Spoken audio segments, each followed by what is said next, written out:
Hi, thanks for joining me on Proud to Be Therapy. Today I'm going to be talking about the difference between narcissists and sociopaths. Now this is something that gets complicated all the time, and we kind of use the terms so loosely these days that it's sometimes hard to understand what the real differences are. So let's start with the similarities between the two. They share a lot of similarities. However, all sociopaths are narcissists, but not all narcissists are sociopaths. Now that's an important distinction because while the narcissist is bad, the sociopath is worse. Okay, so a lot of the similarities revolve around some of those classic classic personality characteristics. Grandiosity, self-serving issues, a lot of charisma. They're usually very attractive. People want to be around them. They're very entitled, lack of empathy, so they don't really understand what hurts people and what doesn't hurt people.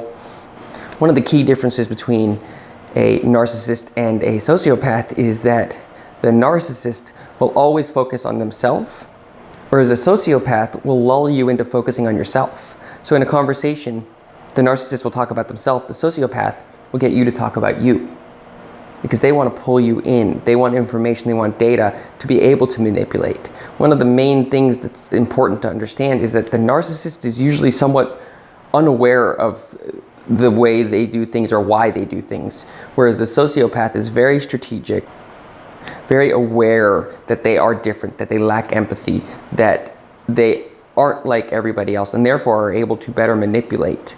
While the narcissist can be manipulative, they're usually not doing it on purpose. This is just who they are. The sociopath is very strategic. They know exactly what they're doing. They know exactly what things to do to win, take advantage of people, to own situations, where a narcissist is just very self-serving. So a lot of times they're kind of obnoxious to be around because they're talking about themselves oftentimes. They're talking about all their accomplishments, all these types of things. Whereas a sociopath is going to plant the seeds so that everybody else starts to notice those things without them having to point it out. So the sociopath plays the long game while the narcissist plays the short game. Okay, and this is a little bit different in relationships because typically in relationships, the narcissist will play the long game. You're going to see very long-term relationships a lot of times. They're going to end very badly. Whereas a sociopath is going to notice when things may be going down the hill, or when somebody is actually noticing that they may have some limitations. They're going to cut and run. They're going to get out of there before anything happens because they're smart, they're strategic. They're not going to wait till the end. Both like to win for different purposes. The sociopath wants to win, whereas the narcissist wants to win because they truly feel like they are right and that nobody could be more right than they are.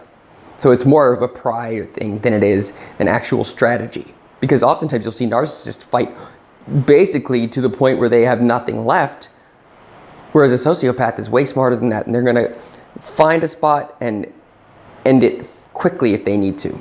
A main difference, and this is probably one of the more important ones, between a narcissist and a sociopath is that a sociopath wants to cause harm. They like when people hurt. They like inflicting pain.